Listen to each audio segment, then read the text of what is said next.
Más Internacional. Muy buenas noches y bienvenidos. Empieza aquí una nueva emisión de Red Más Internacional y lo hacemos hablando con noticias que se generan desde la región. Un caso de feminicidio ocurrido en Ecuador en el que un venezolano está involucrado desató una ola de ataques xenófobos en ese país. El gobierno de Lenín Moreno endureció los controles migratorios, mientras que Caracas acusó a Quito de fomentar una persecución contra sus ciudadanos.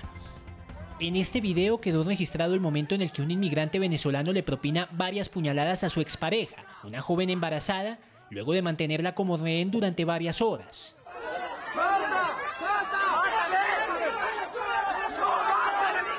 El hecho ocurrido en la ciudad ecuatoriana de Ibarra el sábado en la noche y frente a la mirada de algunos policías y decenas de transeúntes desató una ola de ataques xenófobos contra más venezolanos que habitan esa zona.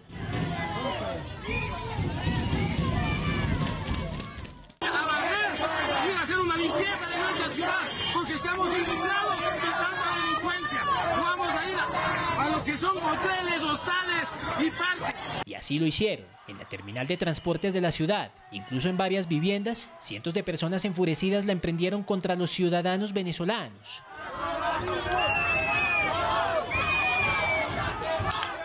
El agresor, identificado como Jordi Rafael LG, fue detenido y puesto a disposición de la justicia, mientras que la víctima, identificada como Diana Carolina Ramírez Reyes, falleció en un hospital horas después de ser agredida. Su muerte causó conmoción en Ecuador y generó la movilización de algunos activistas sociales.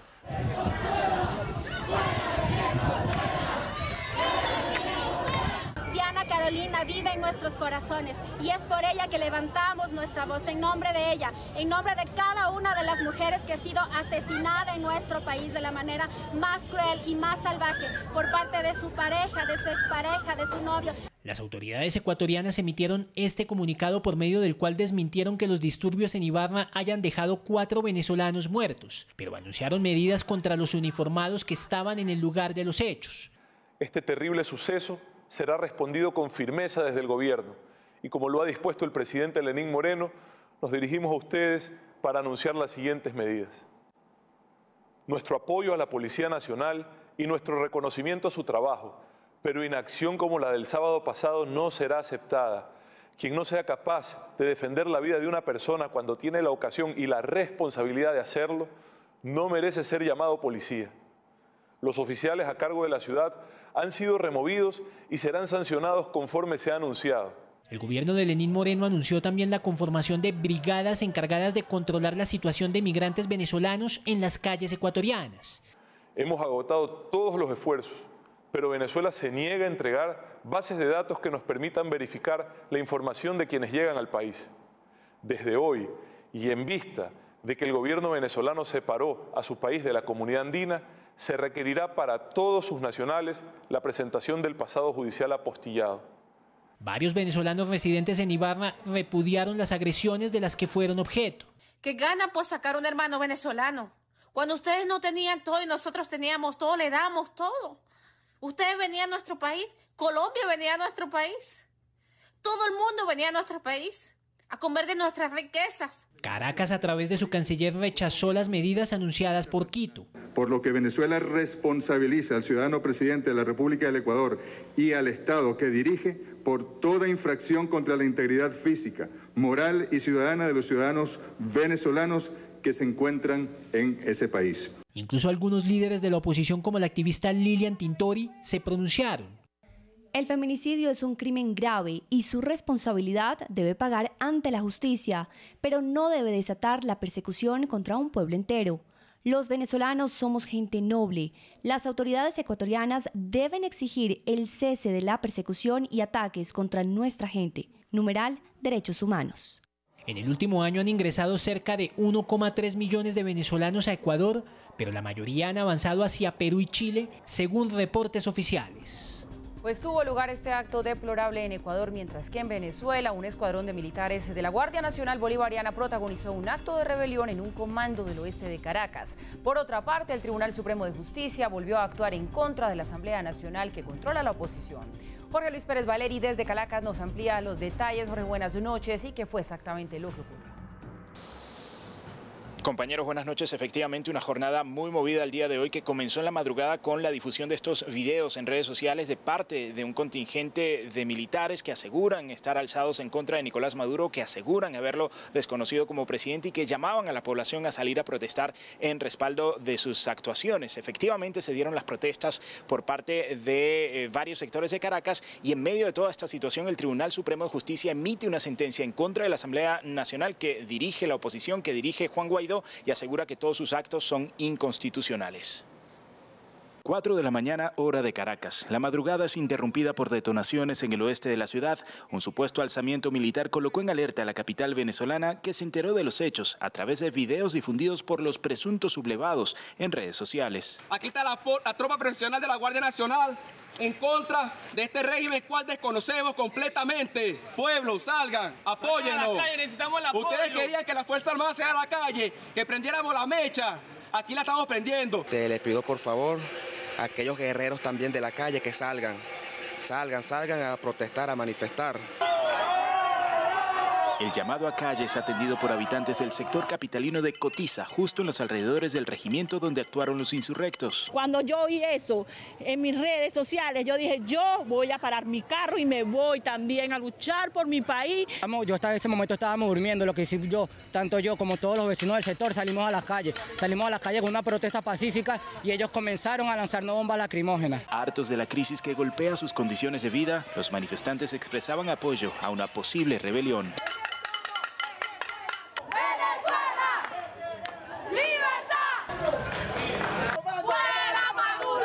Yo estaba durmiendo a las 4 de la mañana en mi casa y escuché plomo parejo, como que era que se estaba acabando el mundo, como que era una guerra. Yo me quedé en la casa, salí fue ahora que salí a la calle, que la guardia estaba llamando a la gente a que los apoyaran, Esto ya es un infierno, ya no podemos vivir con esto, no hay comida, no hay alimentos, no hay educación, no hay seguridad, ya basta toda esa situación. El gobierno de Nicolás Maduro confirmó los hechos a media mañana. En un comunicado aseveró que se trató de un reducido grupo de asaltantes que sustrajo un lote de armas de guerra y luego fue capturado. Los delincuentes fueron rendidos y capturados en la sede de la Unidad Especial de Seguridad Guaidara Repano en Cotiza, municipio Libertador, también adscrita a la Guardia Nacional Bolivariana, a donde se habían dirigido, encontrando firme resistencia por parte de los oficiales y tropas profesionales allí acantonados. Cabe destacar que durante la detención se logró recuperar el armamento robado y en los actuales momentos se encuentran brindando información de interés a los organismos de inteligencia y al sistema de justicia militar.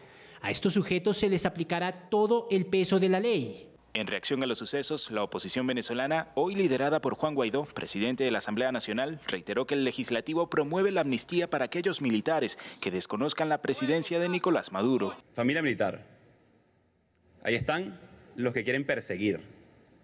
Aquí cerquita de este Palacio Federal Legislativo, casa de leyes, de virtud y de futuro para este país. Ahí están los que quieren seguir amedrentando y poniéndolos contra las cuerdas. Esa ley de garantías, de amnistías, es un hecho de este Parlamento Nacional. En medio de la situación irregular surgió un pronunciamiento del Tribunal Supremo de Justicia. La Sala Constitucional emitió una sentencia que declaró nula la nueva directiva del Parlamento opositor. Que la Asamblea Nacional no tiene junta directiva válida, incurriendo la írrita directiva elegida el 5 de enero de 2019 en usurpación de autoridad. Es claro además que este ejercicio írrito del poder público acarrea responsabilidad individual con motivo de la violación del texto constitucional. La acción del Supremo no tardó en ser desestimada por los opositores. No hay nada nuevo con lo que sacaron los magistrados express, no hay absolutamente nada nuevo que decir al respecto. Este Parlamento se mantiene muy firme con las decisiones tomadas en avanzar, en trabajar por el pueblo de Venezuela y con un foco muy claro, el 23 de enero. La nueva sentencia del Poder Judicial advierte además que el Parlamento cometió usurpación de atribuciones. Ante ello, pidió a la Fiscalía General determinar la responsabilidad penal, civil y administrativa de los diputados de la oposición. Y todos estos hechos ocurren en medio de toda la tensión política que hay en torno a lo que va a ser este 23 de enero, cuando la oposición está convocando a marchar en Caracas en contra de lo que consideran es un gobierno ilegítimo, en contra de lo que consideran es una usurpación de funciones por parte de Nicolás Maduro, pero también está la contraparte, el gobierno venezolano, que ha pedido a sus seguidores salir a las calles también este 23 de enero para respaldar la revolución bolivariana. Es la información desde Caracas. Volvemos con ustedes a Bogotá.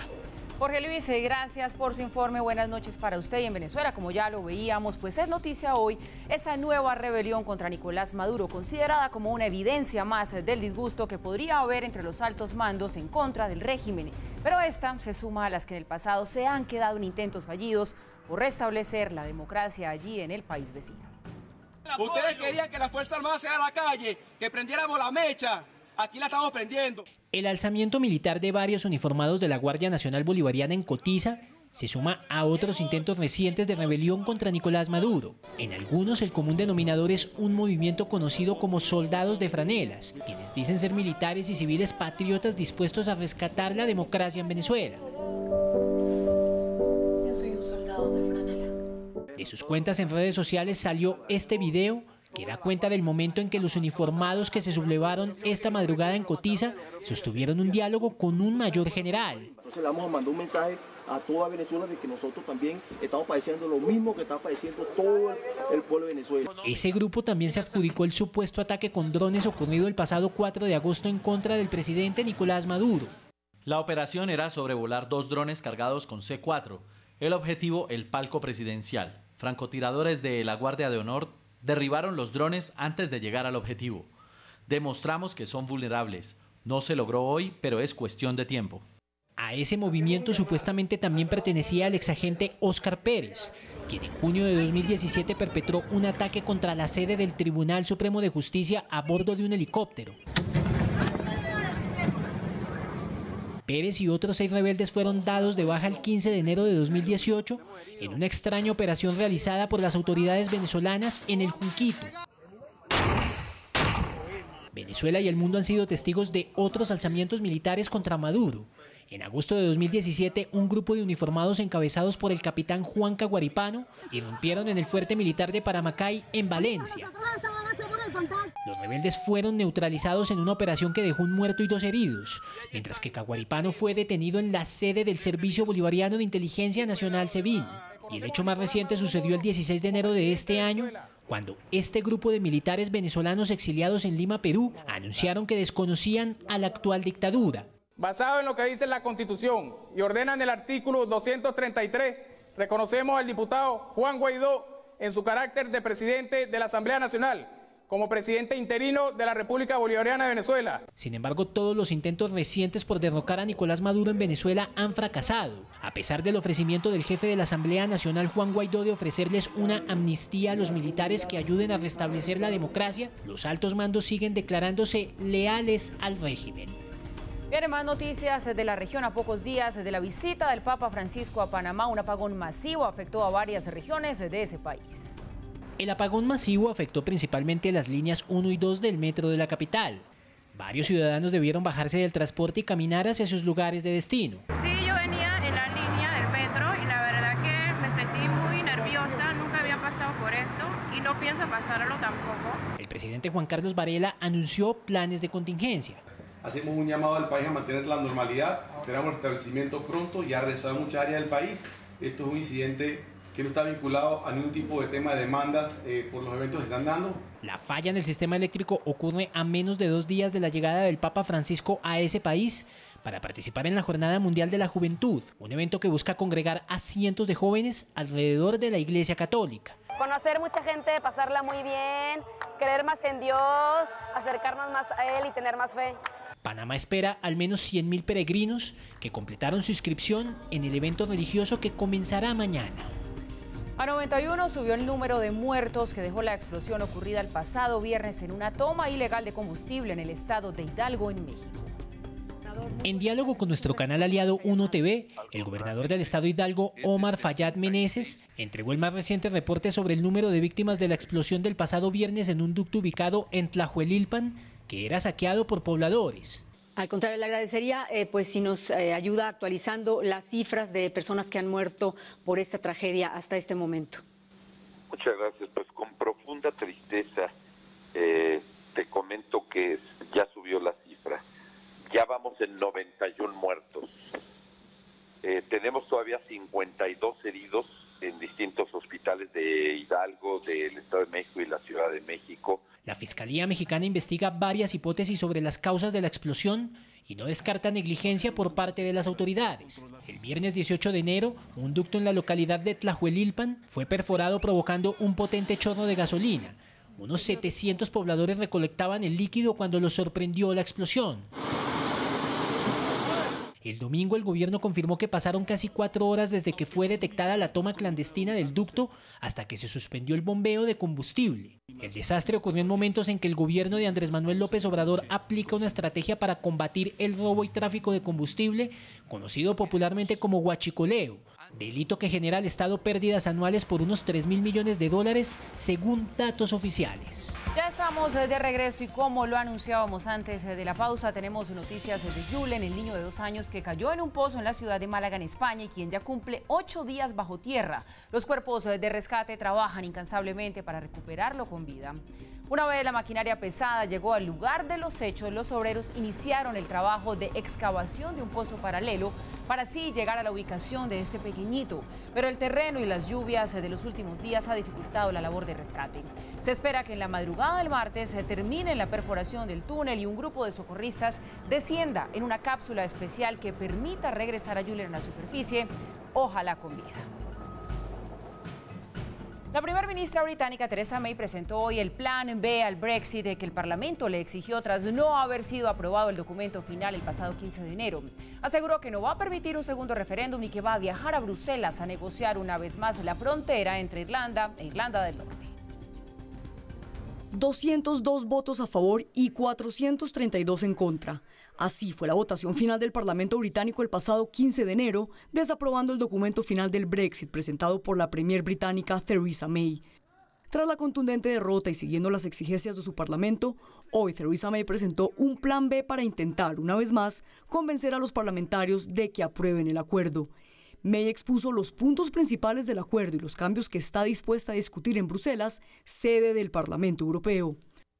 Algunos parlamentarios pidieron a la premier británica aplazar el artículo 50, es decir, que la salida del Reino Unido de la Unión Europea no se haga efectiva el próximo 29 de marzo para así poder debatir un mejor acuerdo para el pueblo británico.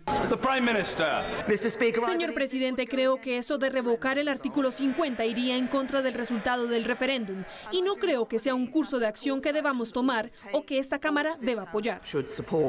Otro punto sin duda clave en las negociaciones del documento final del Brexit entre Theresa May y el Parlamento es la opción de someter a los británicos a un segundo referéndum, teniendo en cuenta que el votado en 2016 arrojó unos resultados muy apretados. Pero para May este punto es indiscutible. Ella, a como de lugar, defenderá la voluntad del pueblo británico. Muchas veces he expresado mi profunda preocupación por someter a los británicos a un segundo referéndum. Nuestro deber es implementar la decisión del primero. Me temo que un segundo referéndum sentaría un precedente difícil que podría tener implicaciones significativas en la forma en la que manejamos los referendos en este país. Entre otras cosas, el fortalecimiento de la mano de quienes hacen campañas para romper nuestro Reino Unido. Pero sin duda el punto más crítico del acuerdo final del Brexit es el futuro en la frontera entre Irlanda e Irlanda del Norte. El llamado backstop significa mantener la frontera entre las Irlandas abierta una vez el Reino Unido se retire de la Unión Europea. Una decisión tomada por Theresa May y su gabinete que los más radicales conservadores, los llamados Tories, rechazaron, pues consideran que una vez fuera de la Unión Europea, Irlanda deberá ser tratado como cualquier país de Europa, aunque comparta frontera con la provincia británica de Irlanda del Norte. Hoy Theresa May propuso un acuerdo bilateral con el gobierno de Irlanda, con el cual espera recibir el respaldo de la Cámara Baja. Al parecer, Theresa May una vez más no convenció a sus detractores y viajará a final de esta semana a Bruselas para presentar su plan B al Parlamento Europeo antes de que sea votado en la Cámara de los Comunes en Londres el próximo 29 de enero. Una nueva caravana de migrantes salió desde Honduras hacia los Estados Unidos. Se trata de la cuarta salida masiva desde el pasado 13 de octubre. Más de 400 personas salieron hacia la frontera con Guatemala. Las políticas del presidente Trump parecen no ser un impedimento para que las personas se animen a subirse a la caravana. Muchos viajan con lo que tienen puesto, otros llevan un par de maletas. Fueron llegando a la terminal de buses de San Pedro Sula con el sueño de encontrar una vida mejor en Estados Unidos. Esta cuarta caravana se suma a la que salió el martes de la semana pasada, un movimiento que se convierte en uno de los más grandes retos en política exterior de Donald Trump. La primera caravana de este año salió con 500 personas y ya supera las 2.000. La Embajada de Honduras trabaja en conjunto con el Instituto Nacional de Migración Mexicano para velar por la protección de los derechos humanos de los migrantes que avanzan por territorio mexicano con el propósito de alcanzar el llamado sueño americano. Trump sigue firme con la idea del muro fronterizo, para lo que solicita $5.700 millones, una suma que los demócratas no aprueban y que tiene a Estados Unidos en el cierre de gobierno más largo en su historia. El mandatario insiste en que la ley de inmigración actual está desgastada y que no se han visto avances. Insiste en la crisis fronteriza, que asegura amenaza la seguridad nacional de Estados Unidos y que en caso de no ser aprobado el presupuesto para el muro, el crimen y la violencia, además de las drogas, seguirían siendo un problema nacional. Una postura que se contrasta con las miles de personas que aseguran solo esperan una vida mejor, un futuro para sus hijos, lejos de las amenazas y la violencia en sus países de origen. Ya son 4 caravanas que han salido hacia Estados Unidos, 2 desde octubre del año pasado y 2 en lo que va corrido de este 2019.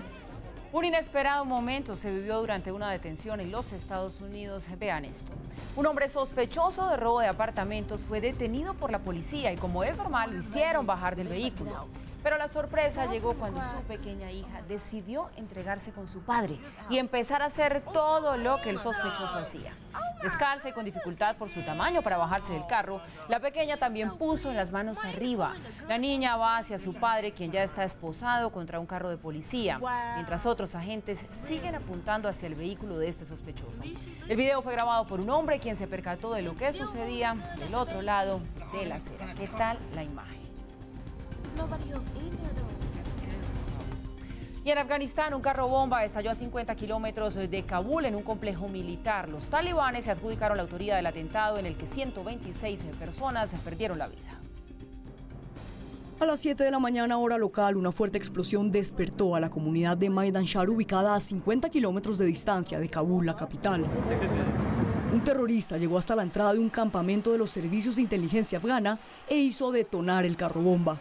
Segundos después, 2 hombres armados ingresaron al complejo militar y dispararon sin piedad a quienes habían sobrevivido a la explosión. Como resultado del atentado terrorista, 126 personas perdieron la vida y otras 50 resultaron heridas y fueron trasladadas a hospitales cercanos. Horas después del atentado, los talibanes se adjudicaron la autoría del ataque, convirtiendo este en el segundo ataque ejecutado por este grupo terrorista en menos de 24 horas, luego de que otro carro bomba explotara al sur de Afganistán, causando la muerte de 9 oficiales del ejército. Es noticia hoy también el Ejército de Defensa de Israel, que atacó objetivos militares iraníes en territorio sirio como represalia por el misil de mediano alcance lanzado desde Siria a los altos del Golán, al norte de Israel. En la tarde del domingo, la población civil israelí fue víctima de un ataque ejecutado por tropas del régimen iraní desde territorio sirio tras el lanzamiento de un misil tierra-tierra, el cual fue interceptado por la cúpula de hierro, minimizando los daños. Tenemos una política permanente: atacar el atrincheramiento iraní en Siria y herir a quien intente hacernos daño. Como represalia, el Ejército de Defensa de Israel lanzó una ofensiva contra objetivos militares iraníes que desde hace más de un año posicionaron sus bases militares en Siria. Más de 30 misiles fueron lanzados a territorio sirio. Ayer por la noche, la Fuerza Aérea lanzó un fuerte golpe contra objetivos iraníes en Siria después de que Irán disparara un misil desde ahí hacia Israel. Poco después de que el ejército de Israel iniciara su ofensiva, el comandante de la Fuerza Aérea iraní advirtió que sus tropas están preparadas para desaparecer a Israel del mapa.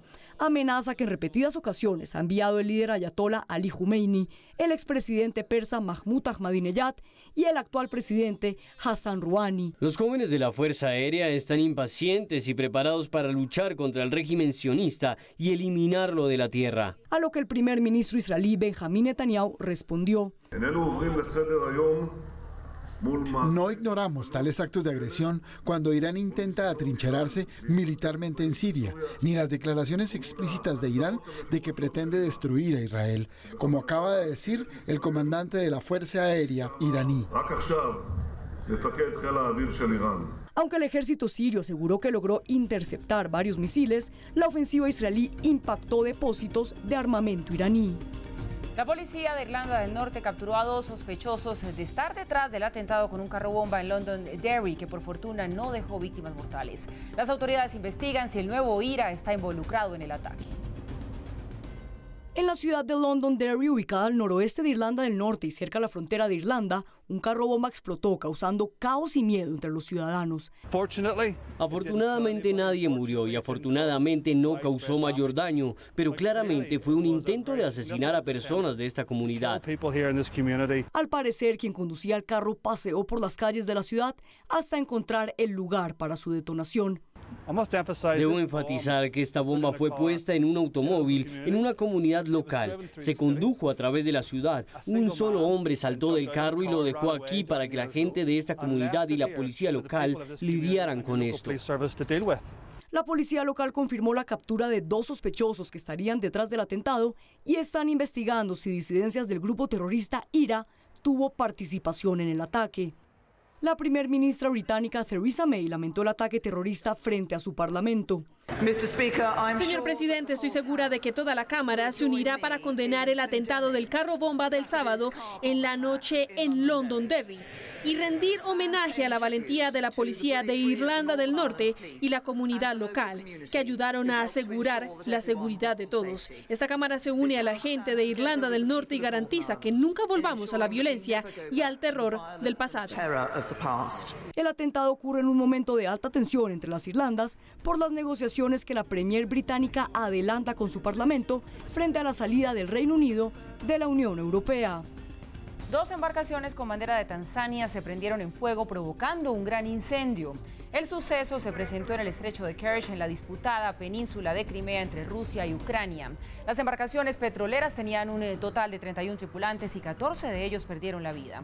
Aunque algunos lograron saltar al Mar Negro, presentan graves heridas y otros 5 están desaparecidos. Marineros rusos llegaron al lugar para socorrer las personas a bordo.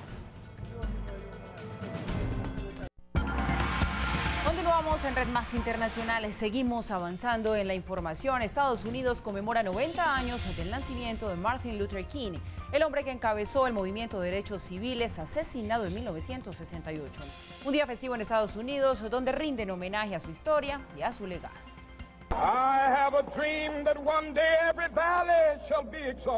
Activista y pastor baptista.